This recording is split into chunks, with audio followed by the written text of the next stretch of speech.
Hello everyone, मैं ममतेश गुप्ता। आज देखेंगे एसएससी सीएचएसएल का पेपर जो 9 मार्च 2023 को हुआ था, द्वितीय पाली में, यानी कि सेकंड शिफ्ट में। ठीक है, फर्स्ट शिफ्ट का और थर्ड शिफ्ट का हमने पहले डिस्कस कर लिया। अगर आपने नहीं देखा है तो मैंने अपने चैनल पे प्लेलिस्ट बना रखी है, आप जाकर देख सकते हैं।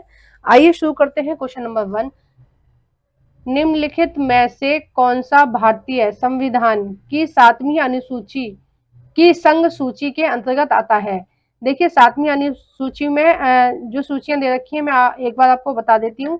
पहली है संघ सूची, दूसरी है राज्य सूची, तीसरी है समवर्ती सूची। देखिए, संघ सूची पे जो नियम बनाते हैं, कानून बनाते हैं, वो बनाते हैं केंद्र सरकार, और राज्य सूची पर राज्य सरकार बनाती है। समवर्ती सूची पर दोनों सरकारें मिलकर बनाती हैं। और एक होती है अवशिष्ट सूची, जो विषय या जो टॉपिक इन तीनों में नहीं आते हैं वो अवशिष्ट सूची में आते हैं। ठीक है, तो आइए देखते हैं। और इन्होंने पूछा है संघ सूची का। ठीक है, तो संघ सूची में कौन सा है? ए, अस्पताल और औषधालय, बी, लोक स्वास्थ्य और स्वच्छता, सी, बाटों और मापों के मानक नियत करना, डी, लोक व्यवस्था। तो इसका जो सही आंसर हो जाएगा वो हो जाएगा डी, सॉरी सी, बाटों का मापों के मानक नियत करना। यानी कि आपने देखा होगा, जब आप किसी दुकान पर जाएंगे, परचून की दुकान पर सामान लेने, आटा, दाल, चावल कुछ भी लेने, तो वो क्या करते हैं, पहले चलता था, अब तो आपको मोस्टली नहीं मिलेगा। अब तो ज्यादातर डिजिटल वेट मशीन आ गई है, डिजिटल मशीनें आ गई हैं, तो उन पर वो लोग तोलते हैं किसी भी चीज को। पहले क्या, तराजू और बाट चलते थे। ठीक है, आपने देखा होगा बचपन में कि तराजू और बाट होते थे। एक साइड वो बाटों को रख देता था, और दूसरी साइड जो दुकानदार है वो जो भी आप सामान मांगेंगे वो रख देता है। 1 किलो, 2 किलो का, 5 किलो का, ये इतने तरीके उनके पास बाट होते थे। आधा किलो का, 250 ग्राम का, ये सारी क्या बाट होते थे। तो इनकी जो माप है वो कौन निर्धारित करता है या कौन तय करता है? तो वो संघ सूची के तय करती है। ठीक है, नेक्स्ट देखते हैं। क्वेश्चन नंबर 2, निम्नलिखित में से किस राज्य में वर्ष 2021 की स्थिति के अनुसार भारत में सोने के अयस्क का सबसे बड़ा भंडार है? ए, कर्नाटक, बी, राजस्थान, सी, बिहार, डी, झारखंड। तो इसका जो सही आंसर हो जाएगा ये हो जाएगा सी, बिहार। नेक्स्ट देखते हैं। क्वेश्चन नंबर 3, भारतीय संविधान का निम्नलिखित में से कौन सा अनुच्छेद उच्च न्यायालयों की रिट से संबंधित है? देखिए, उच्च न्यायालय यानी कि इसको हाई कोर्ट भी बोलते हैं, उच्च न्यायालय को। और मैंने आपको बताया था पिछली किसी वीडियो में कि जो अनुच्छेद 32 है, यानी कि जो आर्टिकल 32 है, तो आर्टिकल 32 के तहत सुप्रीम कोर्ट और हाई कोर्ट, यानी कि उच्च न्यायालय और सर्वोच्च न्यायालय 5 प्रकार की रिट जारी करता है। ठीक है, तो उनकी ही यहाँ पर बात हो रही है। तो उन्होंने बोला है कि अनुच्छेद कौन सा अनुच्छेद है जो उच्च न्यायालय की रिट से संबंधित है, मतलब जो ये अधिकार देता है कि उसको 5 प्रकार के रिट जारी करनी चाहिए। ठीक है, तो ऑप्शन है, ऑप्शन नंबर 1 अनुच्छेद 76, बी है अनुच्छेद 32, सी है अनुच्छेद 226, डी है अनुच्छेद 126। तो इसका जो सही आंसर हो जाएगा वो हो जाएगा सी। ठीक है, 226। नेक्स्ट देखते हैं क्वेश्चन नंबर 4, निम्नलिखित कौन सा भारतीय वित्तीय संस्था शेयर मार्केट यानी कि शेयर बाजार में निवेशकों की सुरक्षा करती है? देखिए, जो शेयर मार्केट होता है ना, उसमें जो जितने भी लोग इन्वेस्ट करते हैं उनकी सिक्योरिटी कौन करता है? ठीक है, उस बारे में बात चल रही है यहाँ पर। तो ए है भारतीय reserve bank of India, B है बॉम्बे स्टॉक एक्सचेंज, सी है नेशनल स्टॉक एक्सचेंज, डी है भारतीय प्रतिभूति एवं विनिमय बोर्ड, ये इसको हम शॉर्ट फॉर्म में सेबी भी बोलते हैं। तो इसका जो सही आंसर हो जाएगा वो डी हो जाएगा, कि जितने भी प्रकार के शेयर मार्केट में स्कैम वगैरह चलते हैं या कुछ भी चीज चलती है, उसकी देख रेख, उसकी सुरक्षा की गारंटी कौन लेता है? उसकी सुरक्षा करते हैं सेबी। ठीक है, नेक्स्ट देखते हैं क्वेश्चन नंबर 5, अक्टूबर 2022 में प्रधानमंत्री नरेंद्र मोदी ने किस राज्य में बल्क ड्रग पार्क की आधारशिला रखी है? ए बिहार, बी हिमाचल प्रदेश, सी पंजाब, डी उत्तराखंड। देखिए पहले हम ये जान लेते हैं कि बक बल्क ड्रग पार्क क्या होता है। देखिए बल्क ड्रग पार्क होता है, बल्क ड्रग जो पार्क है उसमें क्या होगा, जैसा कि आप लोग जानते हो कि जो नरेंद्र मोदी है वो आत्मनिर्भर भारत बना रहे हैं। तो आत्मनिर्भर भारत बनाने के लिए नरेंद्र मोदी जी ने एक और पहल की है। उस पहल के अंतर्गत ये पार्क खोला है हिमाचल प्रदेश में। और इस पार्क में क्या होगा कि विदेश से दवाइयां नहीं मंगाई जाएंगी, वो सारी दवाइयां क्या है अपने ही देश में बनाई जाएंगी। तो ये पार्क है और ये कहाँ है? हिमाचल में। नेक्स्ट देखते हैं क्वेश्चन नंबर 6, निम्नलिखित में से कौन सी नदी का उद्गम स्थल राजस्थान में है? ए माही नदी, बी तापी नदी, सी बनास नदी, डी नर्मदा नदी। तो इसका जो सही आंसर हो जाएगा वो हो जाएगा बनास नदी। ठीक है, ये राजस्थान में निकलती है, बाकी की ये जो तीनों है ये मध्य प्रदेश में से निकलती है। माही भी और तापी भी। तापी जो नदी है वो निकलती है बैतूल जिले के मुल्ताई पर्वत से। ठीक है, और जो नर्मदा नदी है वो मध्य प्रदेश के अमरकंटक से निकलती है।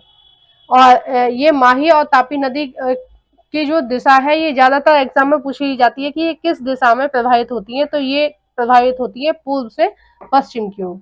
आइए नेक्स्ट देखते हैं क्वेश्चन नंबर 7, भारत की कौन सी नदी बंगाल की खाड़ी में जाकर मिलती है? ए नर्मदा नदी, बी गोदावरी नदी, सी माही नदी, डी तापी नदी। तो इसका आंसर तो आप लोग बता ही दोगे, बहुत इजी हो गया, मैंने पूरा एक्सप्लेन कर दिया है पहले। तो तापी नदी और नर्मदा नदी और माही नदी ये किस में गिरती है? ये अरब सागर में गिरती है। ठीक है, और गोदावरी नदी किसमें? बंगाल की खाड़ी में गिरती है और ये डेल्टा बनाती है। और एक चीज ध्यान रखना, जितनी भी नदियां अरब सागर में गिरती हैं वो डेल्टा नहीं बनाती हैं, वो क्या बनाती हैं? वो बनाती हैं एस्चुरी, है ना। और जितनी भी नदियां बंगाल की खाड़ी में गिरती हैं मोस्टली, मतलब ज्यादातर सभी नदियां क्या है? डेल्टा बनाती है ना। और देखिए चलो इसको किसी दिन हम विस्तार से देखेंगे, टाइम लग जाएगा। नेक्स्ट देखते हैं क्वेश्चन नंबर 8, निम्नलिखित में से पल्लवों की राजधानी कौन सी थी? ए हॉल, बी रायचूर का दोआब, सी पुहार, डी कांचीपुरम। तो इसका जो सही आंसर है वो हो जाएगा कांचीपुरम। और ये क्वेश्चन मैंने कई बार एग्जाम में देखा है, बहुत ज्यादा बार एग्जाम में देखा है। ठीक है, नेक्स्ट देखते हैं क्वेश्चन नंबर 9, भारत में अंडमान निकोबार और लक्षद्वीप सहित मुख्य भूमि के समुद्र तट की लंबाई कितनी है? ए 8123.1 किलोमीटर, बी है 8514.4 किलोमीटर, सी है 7818.7 किलोमीटर, डी है 7516.6 किलोमीटर। तो इसका जो सही आंसर हो जाएगा वो हो जाएगा डी 7516.6 किलोमीटर। नेक्स्ट देखते हैं क्वेश्चन नंबर 10, बड़े बांधों के संबंध में निम्नलिखित में से कौन सा कथन सही है? ए इनकी सामाजिक समस्याएं हैं क्योंकि इसमें बड़ी संख्या में किसानों और आदिवासी विस्थापित होते हैं और उन्हें मुआवजा भी नहीं मिलता है। देखिए ये बात बिल्कुल सही है कि जहां भी बांध बनाया जाएगा, और बांध छोटी मोटी जगह में तो बनता ही नहीं है, कई सारे गांव की जमीन ली जाती है और उन गांव के जो लोग होते हैं उनको विस्थापित कर दिया जाता है, यानी कि उनको मजबूर कर दिया जाता है कि आप इन जगह को छोड़ के कहीं और जाके बसें। और कई बार ऐसा होता है कि उनके दूसरे स्थान पर घर वगैरह की व्यवस्था भी नहीं होती है और उनका जीवन पूरी तरह से अस्त व्यस्त हो जाता है और मुआवजा वगैरह भी कई बार नहीं मिलता है। ठीक है, मिल जाता है लेकिन कई बार नहीं मिलता है। अच्छा देखिए सेकंड है, इनकी पर्यावरणीय समस्याएं हैं क्योंकि इनसे बड़े स्तर पर वनों का विनाश होता है और जैव विविधता की क्षति होती है। तो ये भी सही है। तो इसका जो आंसर हो जाएगा वो हो जाएगा ए, फर्स्ट और सेकंड दोनों सही हैं। Question number 11, British east India company की ओर से प्लासी का युद्ध का नेतृत्व किसने किया था? देखिए, प्लासी का युद्ध जो हुआ था वो सिराजुद्दौला और लॉर्ड क्लाइव के बीच में हुआ था। और ये जो युद्ध हुआ था ये हुआ था 1757 में। ठीक है, ये कब हुआ था? 1757 ईस्वी में हुआ था। और ये जो क्वेश्चन है ये पूरी तरह से एनसीईआरटी से आया है। और देखिए, जितने भी क्वेश्चन है ना, ये आपके जो 2023 में एग्जाम हुआ था, मोस्टली सारे क्वेश्चन एनसीईआरटी से ही आए थे। ठीक है, क्वेश्चन नंबर 12, किस भारतीय लेखक ने प्रसिद्ध पुस्तक मानसरोवर लिखी? ए प्रेमचंद, बी गीता सहगल, सी यशपाल, डी रामप्रसाद बिस्मिल। तो इसका जो सही आंसर है वो हो जाएगा पहला, कि प्रेमचंद जी ने ये बुक लिखी थी। और ये बुक क्या है? कहानियों का संग्रह है, यानी कि इस पुस्तक में कहानियां ही हैं। क्वेश्चन नंबर 13, भारत में सितार के उस्ताद, सितार माएस्ट्रो के रूप में किसे जाना जाता है? ए महर्षि पतंजलि, बी सितारा देवी, डी पंडित रविशंकर, सी उस्ताद बिस्मिल्लाह खां। तो इसका आंसर तो मोस्टली सभी लोग जानते होंगे। इसका सही आंसर है पंडित रविशंकर। ठीक है, नेक्स्ट देखते हैं क्वेश्चन नंबर 14, प्रसिद्ध स्मारक आराम बाग बाबर द्वारा बनाया गया था, यह डैश में स्थित है? ए दिल्ली में, बी उत्तर प्रदेश में, सी बिहार में, डी हैदराबाद में। तो इसका जो सही आंसर हो जाएगा वो हो जाएगा बी यूपी में या उत्तर प्रदेश में। नेक्स्ट देखते हैं क्वेश्चन नंबर 15, वर्ष 1956 1956 के औद्योगिक नीति प्रस्ताव ने डैश का आधार बनाया? ए पांचवी पंचवर्षीय योजना, बी द्वितीय पंचवर्षीय योजना, सी चतुर्थ पंचवर्षीय योजना, डी तृतीय पंचवर्षीय योजना। तो इसका जो सही आंसर हो जाएगा वो हो जाएगा द्वितीय पंचवर्षीय योजना। और ये जो पंचवर्षीय योजना थी ये महल विश थे उनके नेतृत्व में बनाई गई थी।